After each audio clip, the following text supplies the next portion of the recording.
Major funding for these broadcasts has been provided by grants from New York Community Bank, Capital One Bank, Eastern Consolidated, M&T Bank, Sterling National Bank, Meridian Capital Group, Customers Bank, Aerial Property Advisors, Dime Community Bank, Perfect Building Maintenance.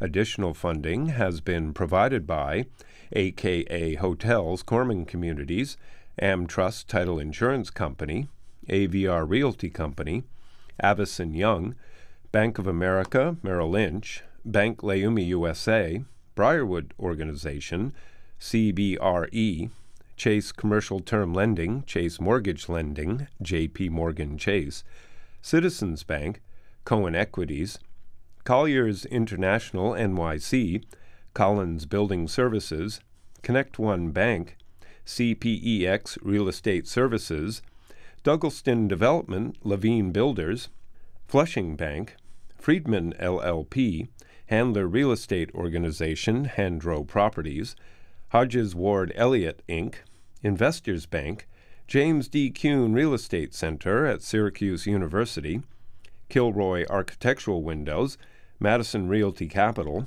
Matone Group, Mercantile Bank, New Banks, Newmark Knight Frank, Optimum Window Manufacturing Corp., People's United Bank, Polsinelli, Rockefeller Group, Rosewood Realty Services, SJP Properties, Stonehenge Partners, TD Bank, Terra CRG, the Knackle Group at Cushman & Wakefield, the Merinkoff Family Foundation, the Moynihan Group, and these friends.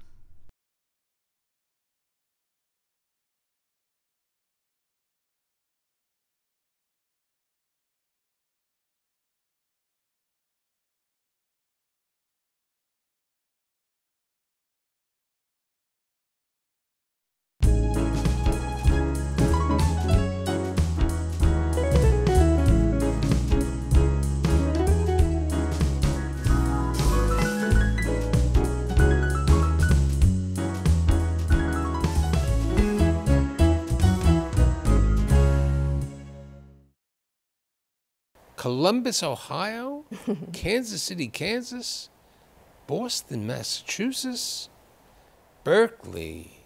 Yes. Ah, Berkeley. Yes. Back to Boston, Seoul, Korea? Nah. A couple of other places. New York City, community housing? Nah. I'm going to get involved with the mayor. I'm going to get involved with Lower Manhattan. I'm going to get involved with the Board of Education. I'm going to get involved with New York Presbyterian, NYU. And today, I have the president and CEO of the YMCA of Greater New York, Sharon Greenberger. Thanks for being here. Well, thank you for having me. So let's tell the story about the relatives. We had the Russian side, and we have the Czechoslovakian side. So tell me about when they came, and tell me a little bit about grandpas. So on my mother's side, they came from Russia at the turn of the century. They started with a pushcart selling paper bags and paper goods. And Where? In Boston, near Faneuil Hall. And they ended up opening the first stationery store in Boston. And on my father's side, they came from Czechoslovakia, ended up in Cleveland because relatives ended up there. My grandfather opened up movie theaters first. Right. Movie theater mogul. Yes, movie theater mogul. Who had Lou Wasserman working for him. He had Lou Wasserman working for him as an usher. As an usher. And Lou Wasserman apparently was taking from the till, and my grandfather said, "Why are you doing that?" And he said, "I'm newly married, I have a young child." And my grandfather said, "I'll give you a raise, but don't do it again." But he continued. He did it again, so he fired him, and the rest is history. He went to LA. So Grandpa had these movie theaters, and from the movie theaters, he dwarfed into the real estate, yes. Business. Hoping that my father would eventually set up shop in Cleveland. Okay, so tell me about Dad and Mom who are living up in Boston. Dad and Mom are in Boston today. It's sort of, they've come full circle. That's where they met. My father grew up in Cleveland, went to Yale on a swim scholarship, ended up going to medical school after graduating, and ended up doing his residency at Harvard in Boston, and moved there, and that's where he met my mother. Tell me the story, how that happened. So my mother's from Boston. She grew up there, and stationery store. Stationery store, but she was actually working at the Bank of Boston then on foreign banking. And my father had a roommate who had a list of single Jewish girls. And that roommate called the first person on the list, fell in love with her, and gave my father the list. And he called number two, who was my mother. And the rest is history. So how does he leave Boston, where your mother was over there? Yes. Okay, to then go to Columbus, where you're born. That's right. He had a research job at Ohio State Medical Center, liked it for several years, and then was offered a position to become the chairman of the Department of Medicine at the University of Kansas Medical Center. Kansas City, Kansas. Kansas City, Kansas. How was the culture shock for Mom and Dad? For my father, I think it was fine. He's a Midwesterner at heart. I think it was a little more difficult for my mother. Kansas is landlocked. It's not as probably culturally vibrant. You love your days in Kansas, because when you were working for New York Press, we have this picture of you as Dorothy over there from Kansas. I have a lot of Midwestern pride. I'm very bullish about Kansas, yes. I actually think everybody should live in the Midwest at a certain point. You know, you had that nice little house over there. So tell me about growing up in Kansas. So I liked growing up in Kansas. Fortunately, I had cousins in Cleveland and Boston, so I had the opportunity to be outside of Kansas. But you never came to New York, you said. I never came to New York. That is true. New York was a little scary to a Kansan. It was big. But, you know, it was you and your two... It was me and my two sisters. And, you know, you enjoyed your time. You said you went to private school. I went to a private girls' school, which was wonderful. My parents were conservative Jews and felt very strongly that we still be exposed to an important Jewish education. So there was a little cognitive dissonance. There was the Jewish community and a different school community. And it was really when I got to Wesleyan where I discovered there were a lot of Jews in the world. Let's talk about the summers. Yes. What did you do when you were growing up in Kansas? I swam a lot. I was on a swim team for 9 years. I did candy striping at the hospital. And I worked at Macy's, selling earrings in the jewelry department. They had a Macy's in Kansas? They had a Macy's on the Country Club Plaza, yes. Yeah. How do you decide to go to venture out to Wesleyan? I think my mother decided for me. She was rather insistent that I only apply to colleges on the East Coast. And where else did you apply at that time? I applied to Brown, Yale, Williams, and Wesleyan. I got into Williams and Wesleyan and decided that Wesleyan was probably more different than anything I had been exposed to before. So when you start at Wesleyan, what are you studying? I ended up studying English and history, which my grandfather called Jewish engineering. Loved it, got very involved in all kinds of student government and student trustee activities. Let's talk about the summers. Yes, and the summers there. So one summer I worked at Common Cause in Washington, D.C., my first exposure to government and nonprofit world. The next summer I worked as a senior interviewer and a tour guide on the Wesleyan campus because I was quite proud of the school. So what year is graduation? 1988. So it's 1988, and how do you decide to go out to Berkeley? So I had grown up in the Midwest. I had a little rebellious? Well, I think a little adventurous, really. I had never been on the West Coast. I had gone to school on the East Coast. My roommate had a place to stay for the summer, and so I went with her thinking, I'll try it. Which became a wonderful way to experience San Francisco. I loved San Francisco. I decided to stay. And what are you doing when you're in Berkeley? Looking for a job, and I decided what I really wanted to do was Title IX program development work for girls' sports, and so I applied for a job at the San Francisco Education Fund as a development administrator. Went through 3 rounds of interviews, got the job, showed up, and the first day realized that development administrator meant fundraising. It was fundraising. Yes. And then? And then my boyfriend at the time was living in New York. So after a year and a half or so, I moved to New York.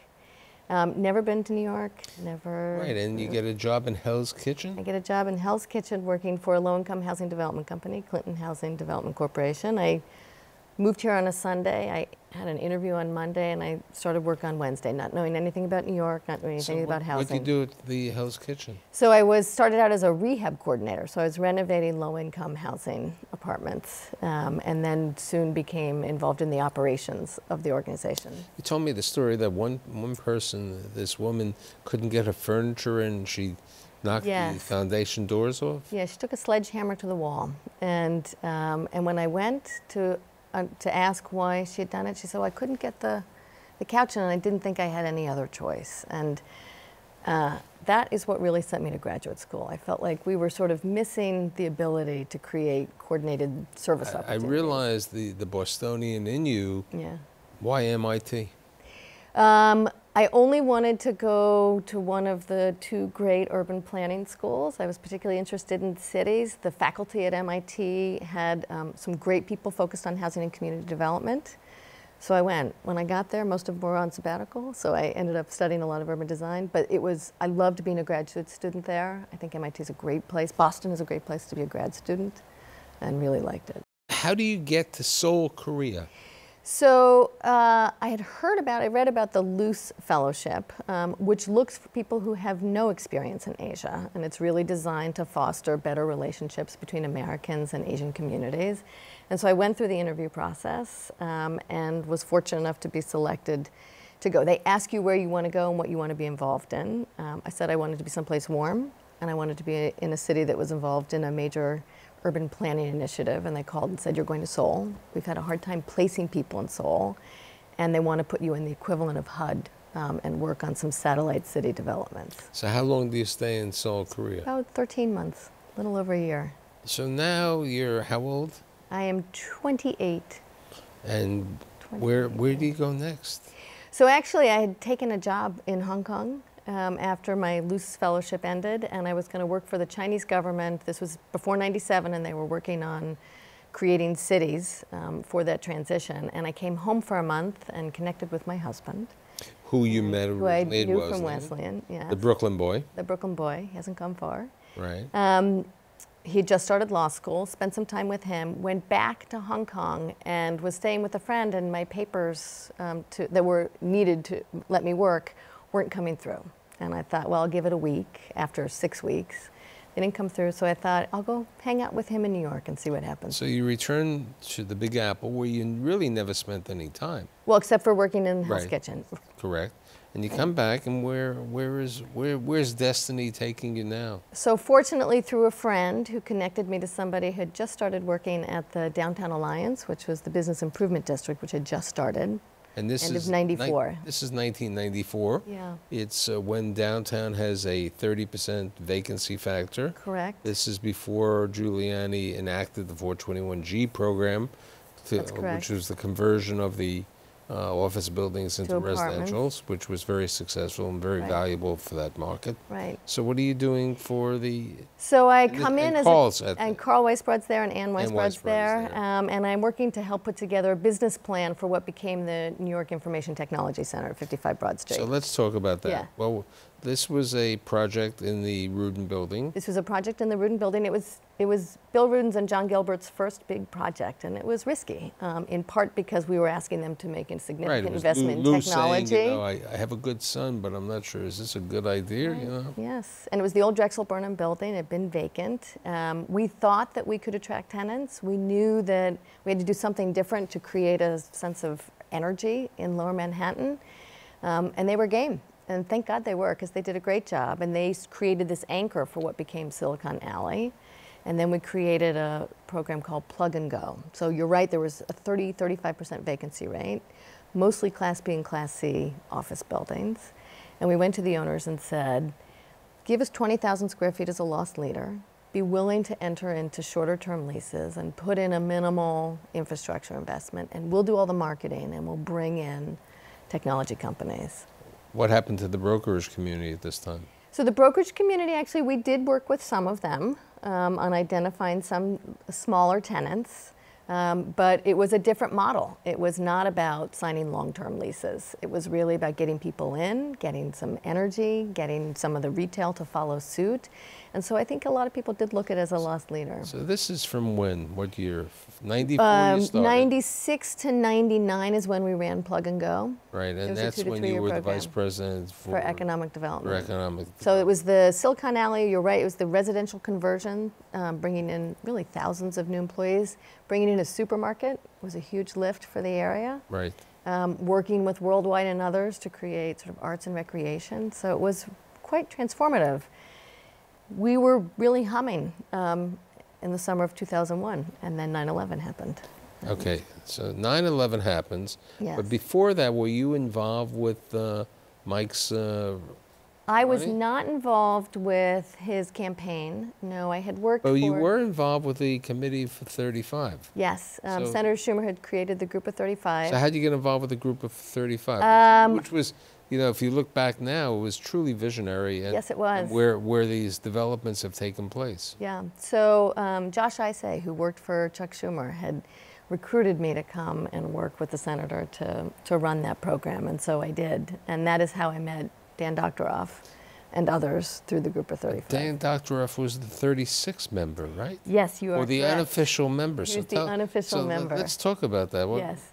So when Chuck created, it started as the group of 25, and then it grew to the group of 30, and then it was the group of 35. And because everybody would call and say, I got to be on it, I want to be on it.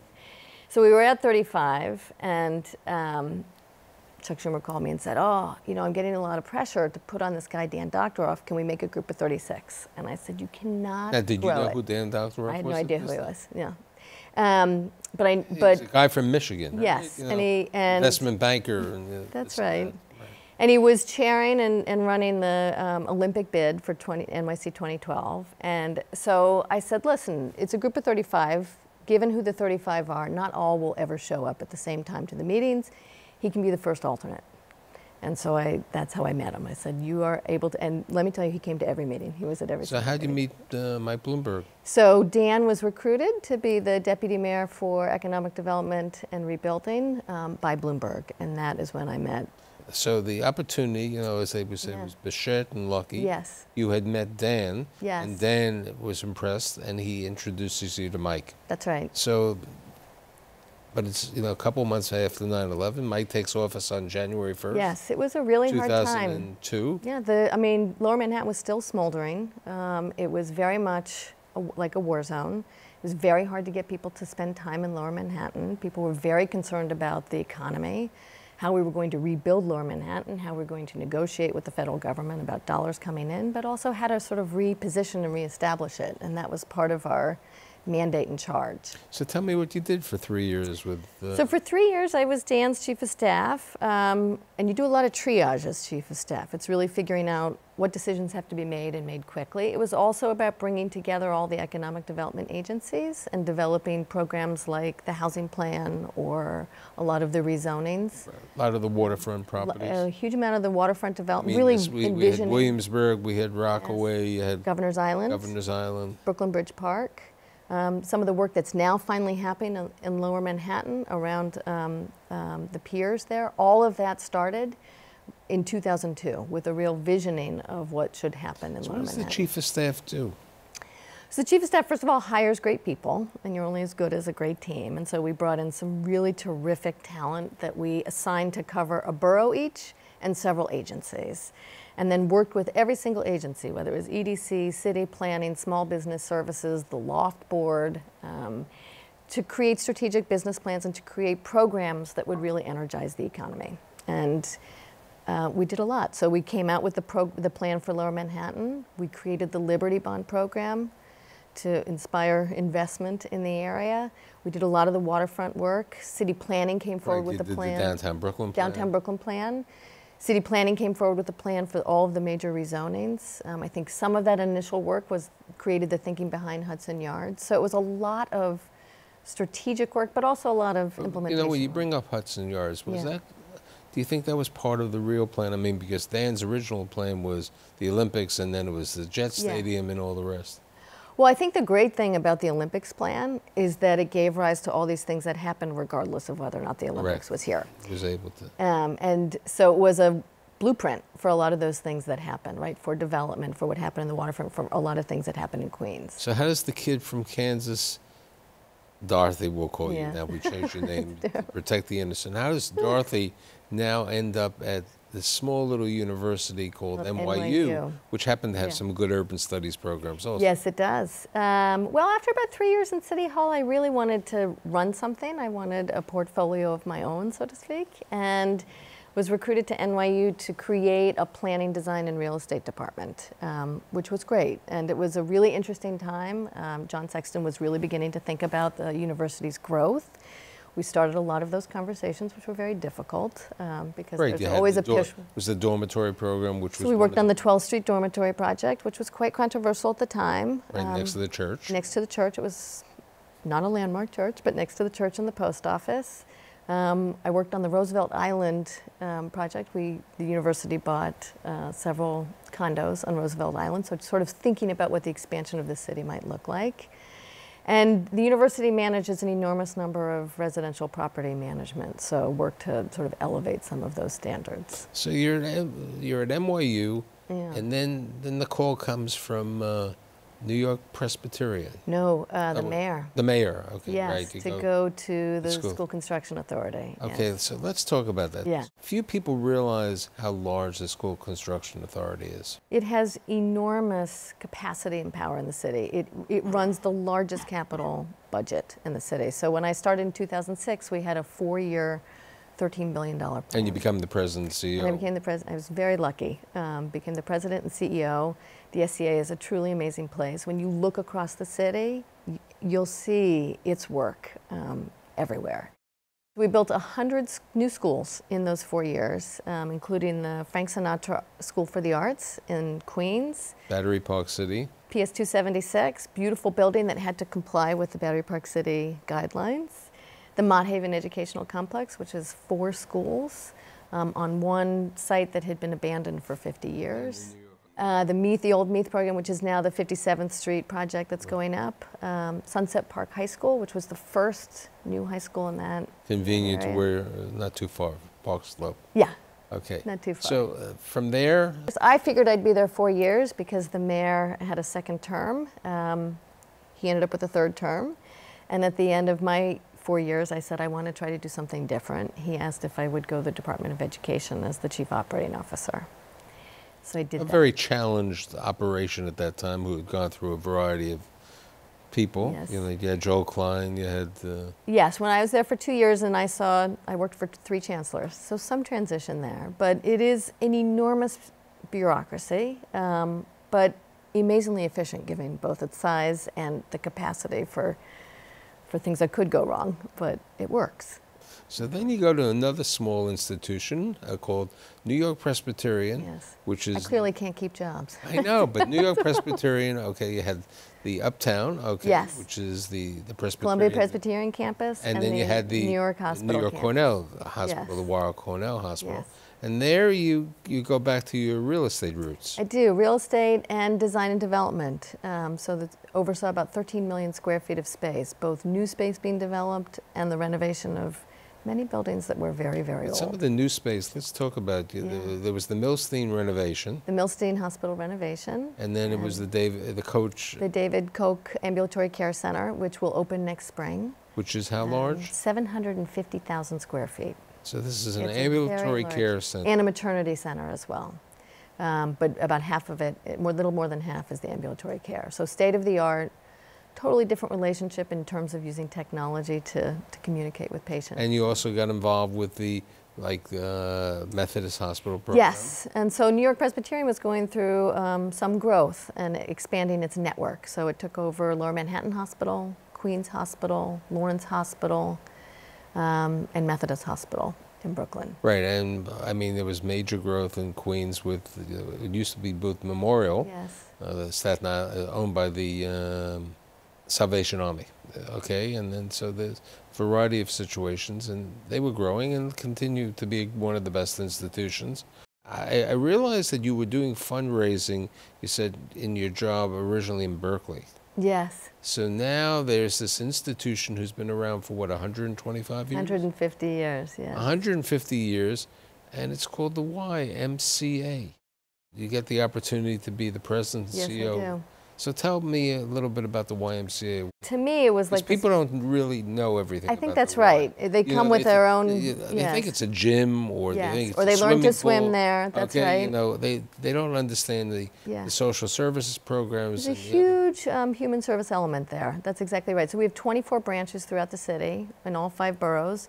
We have about 500,000 New Yorkers come through our doors for a variety of services and programs. It might be health and fitness. It might be education. It might be older adults seeking community. It might be looking for an arts program. We have a drug counseling center in Staten Island. So right. You also you run rooms. You're a hospitality business. Yes, we are. We have 1,500 units of SRO housing. So about half of that goes for transitional housing, housing the homeless, and half goes as hostel housing. Half of it's in Manhattan, and then we have some in Queens and Brooklyn. And people aren't aware that the Y is expanding. I mean, over the last couple of years, I know, down on Houston Street, there was the YMCA built over there. Right, the Chinatown Y. In the Chinatown in Far Rockaway, at Auburn by the Sea. By the Sea, there's one. What else is? Coney Island also opened a couple years Coney ago. Island. And we will break ground next year on 2 new projects in the Bronx, one at the Hub on 149th Street and one in Edenwald. One is part of a very large development project, and one is our first standalone Y in many years. So where's that? That's in Edenwald. It's on a city-owned property. So it's going to be a standalone Y. Yes. What's going to be the components of it? So it will be a 50,000 square foot facility that will have pools, health and fitness areas, classrooms, community spaces. And what about SRO rooms? Not there. No, it's interesting. I think we have inherited a lot of SRO rooms that we manage, but that's we have not not the built future. new. So let's talk a little bit about family. Yes. You have this husband who you met many years ago at Wesleyan, the boy from Park Slope. The boy from Park Slope. Okay, whose Quite a mother wonderful still lives human there. being. We have a She lives 10 blocks away. We see her a lot. Okay, she's great. She's the older sister over there. Okay. Yes, she is. She's the third Tell me parent to my about girls. your mom and dad are up in Boston. My parents are alive and well. My father's still working full time at Dad's age a 83. gastroenterologist. He is. He runs 3 clinics a week. But they're living in Boston where both my sisters live and their kids. And tell me about your sisters, because we have that picture of all the educational places. Yes. Everyone with their where they went and with what their they do. sweatshirt, right? Yes. So one sister's a hematologist oncologist. She works at Mass General right now, and my other sister is a full-time mom to 3 fabulous boys, and they're terrific people. And let's talk about your daughters. They are the most fabulous. I have 2 daughters, Madeline and Josie. One is 19, one is 17. And our 19-year-old just finished her 2nd year at Wesleyan. She didn't go far. Really? She insisted until the very end that she was not going to be going to Wesleyan. I think we did a good job of. And she's doing a year abroad. She'll be going to Copenhagen in the fall. Right. She's very anxious to travel. And her younger sister? And her younger sister's going to be a senior in high school, so we'll go through the process all over again. Where does she go to school? She's at Beacon High School, in a school that actually I worked on years ago. So, it's fortuitous that, you had that opportunity to come to New York once, Yes, it's all luck. It's all luck, It's that all luck. Hell's Kitchen. No, I feel very fortunate. I was able to, I've been offered to do amazing things. I've had a couple of great mentors looking out for me, and was always game for new things. So. And we know with you, there's going to be a lot in the future. Yeah, so thank you for being here. Thank you for having me. It's a pleasure. My pleasure.